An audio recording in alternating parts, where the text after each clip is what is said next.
Salve, camaradas! O tema do vídeo de hoje é violência policial no Brasil. A polícia da Bahia mata mais que a polícia dos Estados Unidos.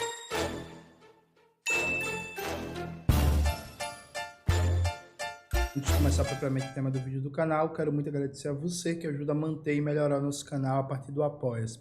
Seu apoio é fundamental para a gente continuar o nosso trabalho. Note, nas últimas semanas a gente viu mais de 50 assassinatos praticados pela polícia. E tendencialmente, gente, são assassinatos, já que a gente não tem condições de provar que foram mortes oriundas de confronto em legítima defesa praticada pela polícia, e considerando o histórico ideológico e político da polícia brasileira, a tese mais provável é que foram execuções e não ações de legítima defesa. E aí, veja, eu quero fazer uma reflexão com vocês, que é muito séria. Quando veio o golpe contra o governo Dilma, começou a circular um discurso que toda a violência policial, todo o processo de militarização da segurança pública era resultado do golpe, como se na democracia burguesa a violência policial, a militarização da segurança pública e o encarceramento em massa não tivessem crescido de maneira ininterrupta, e nenhum político burguês, com exceção de Brizola, governador do Rio de Janeiro, e Olívio Dutra, governador do Rio Grande do Sul, tenha deixado de dar combate à violência policial, em muitos casos, inclusive, estimulados. Claro que vocês têm algumas figuras, por exemplo, Miguel Arraes, quando foi governador, não deu um combate à violência policial, mas também não foi um estimulador da violência policial. Mário Covas, governador de São Paulo, seu primeiro mandato, também tentou dar alguns enfrentamentos, alguns aspectos da violência policial. Mas, de maneira geral, com exceção de Brizola e Olívio Dutra, nenhum político da democracia burguesa que foi governador, que foi presidente ou que foi ministro colocou o enfrentamento à violência policial como uma questão central. É sempre importante lembrar que o encarceramento em massa é legado da democracia burguesa, não da ditadura.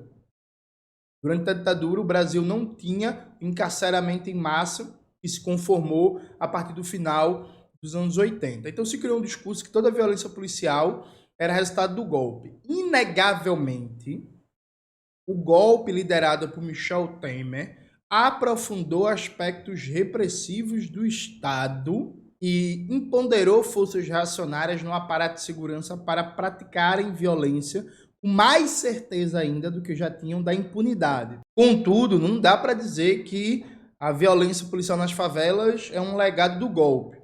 Durante o governo Bolsonaro, mesma coisa. No governo Bolsonaro se falou muito da violência policial, do discurso de Bolsonaro para o extermínio da população negra. Era uma febre durante o governo Bolsonaro o uso da categoria, da noção de necropolítica. Inclusive tem vídeo no canal criticando esse conceito, essa noção. Coloca aí na tela, Maxwell.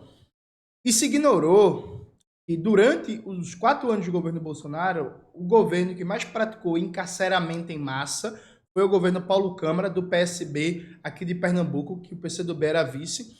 O governo onde mais cresceu a violência policial contra a população foi o governo da Bahia, do senhor Rui Costa. Rui Costa é ministro da Casa Civil, Paulo Câmara é presidente do Banco do Nordeste. Eu falei isso durante a eleição, falei isso esse ano, por exemplo, no Congresso da UNE, muita gente se dói e fica puta, mas é verdade. Matar preto no Brasil não tira voto de ninguém, inclusive da esquerda. Ninguém cobra o senhor Rui Costa, por exemplo, pelas declarações odiosas, nojentas, reacionárias, racistas e fascistoides que ele deu no âmbito da segurança pública quando era governador. Ninguém cobra Paulo Câmara por ele ter promovido o maior encarceramento em massa do Brasil vis-à-vis o número de vagas no sistema prisional, o número de pessoas encarceradas. Pernambuco tinha a maior superlotação carcerária do Brasil, percebe? Então, assim, não tira voto, não tira voto, não tira prestígio, não tira influência, não tira respeitabilidade. No Brasil, matar preto não derruba a popularidade de ninguém. Só que aí, quando o governo é um governo de direita, como é o caso do Tarcísio em São Paulo, que a gente viu nos últimos tempos, com promoção e apoio do Tarcísio e do governo de São Paulo, uma chacina no Guarujá, dezenas de pessoas assassinadas, ou no Rio de Janeiro, com patrocínio do Cláudio Castro, inclusive com assassinato de crianças, ainda tem uma crítica, uma voz, um não sei o quê. Só que as chacinas no Brasil, a violência policial no Brasil, são pluripartidárias. Não importa se o governo é do PT, do PSDB, do DEM, do PSB, do PMDB, do PDT e por aí vai. A violência policial no Brasil é pluripartidária, percebe? E aí tem um dado que eu acho chocante, que a gente precisa pensar, que é, ano passado, a polícia da Bahia matou 1.464 pessoas, mais que a polícia dos Estados Unidos. Estados Unidos, com mais 300 mil habitantes. A polícia da Bahia matou 1.464 pessoas, sua imensa maioria pessoas negras. Hoje, a polícia dos Estados Unidos, a polícia inteira dos Estados Unidos, matou 1.201 pessoas. Veja, os Estados Unidos têm 331 milhões de habitantes e a Bahia tem 15 milhões de habitantes. Se você for comparar o número de pessoas assassinadas vis-à-vis o tamanho da população, você consegue dimensionar o absurdo. E aqui, gente, a gente precisa fazer um debate real e sério, veja. Por que é tão comum e tão constante a violência policial no Brasil? Por que a violência policial não choca? Porque, como muita gente fala na internet quando acontece alguma coisa, porque esse país não para, porque esse país não está pegando fogo. E aí, veja, não é que não acontece revolta, não é que não acontece protesto. A Cidade de Deus, quando a polícia, comandada pelo Castro, saiu matando, teve protesto da comunidade, dos moradores que foram reprimidos e levaram bala de borracha, levaram tiro de verdade. No Guarujá, teve protesto, teve mobilização. Na Bahia, tem protesto e mobilização. Só que o que acontece? Primeiro, são protestos localizados que não sensibilizam o conjunto da cidade e do estado. Então, mata-se alguém na Cidade de Deus, você não tem uma parada na cidade inteira. Só os moradores da Cidade de Deus se manifestam, inclusive correndo graves riscos de serem mortos ou presos por estarem protestando contra a violência policial. Esse é o primeiro ponto. Não há uma sensibilização geral.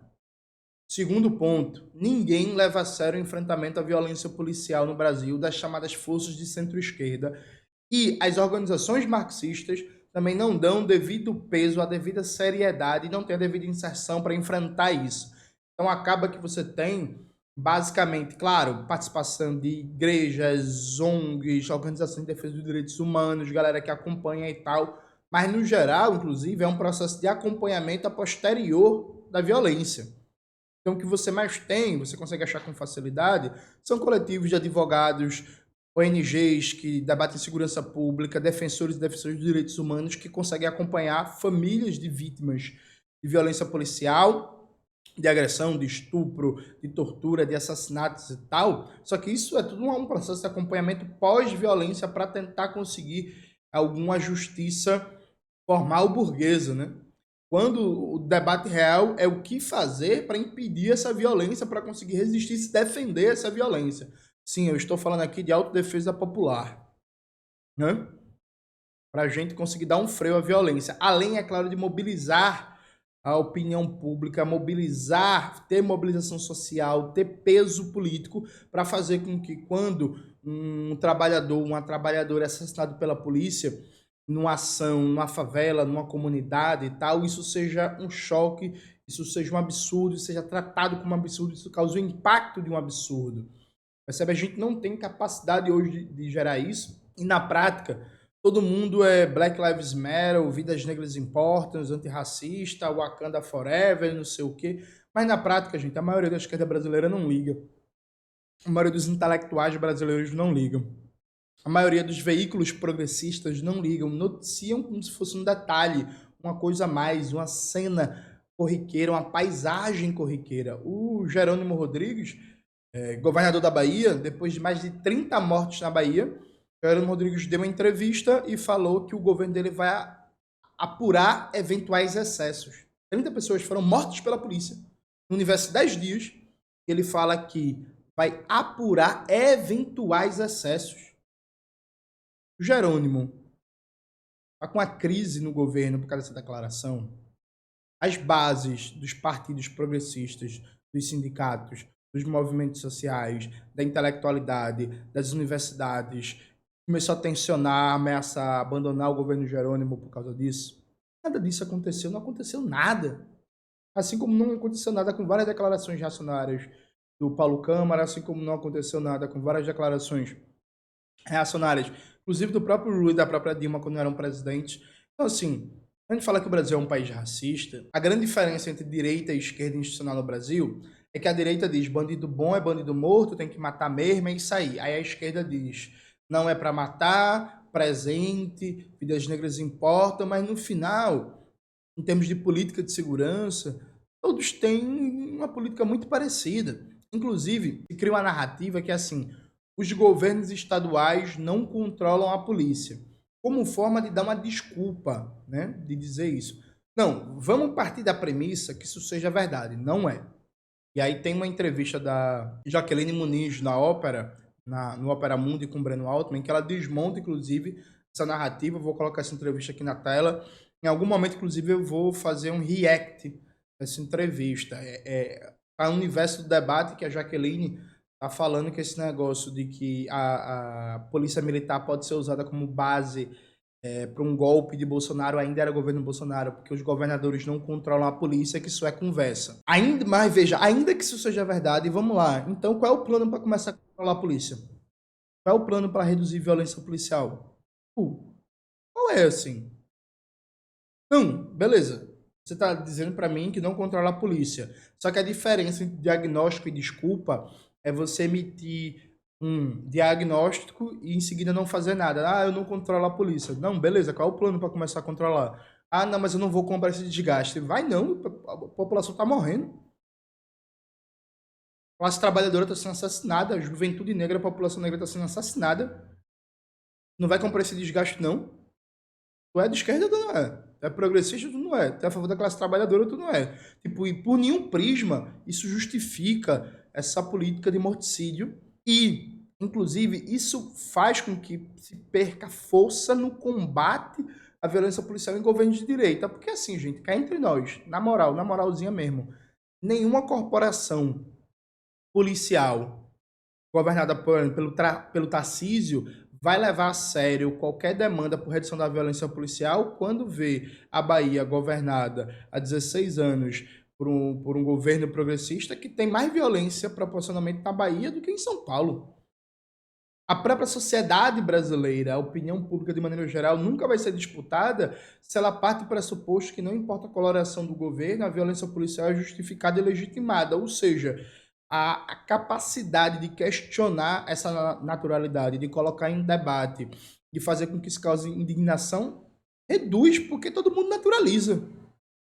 Ou seja, o fato de governos ditos progressistas praticarem uma política de genocídio contra a população negra, de encarceramento em massa, nada acontecer, ninguém perder voto, ninguém perder popularidade, ninguém ser cobrado, isso estimula a violência dos governos de direita no Rio Grande do Sul, em São Paulo, no Rio de Janeiro, em Minas Gerais, Santa Catarina, no Paraná, no Mato Grosso e etc, etc, etc. Porque é isso, porque você não tem uma corrente política e de opinião tentando mudar essa realidade com um impacto institucional, porque está tudo dominado.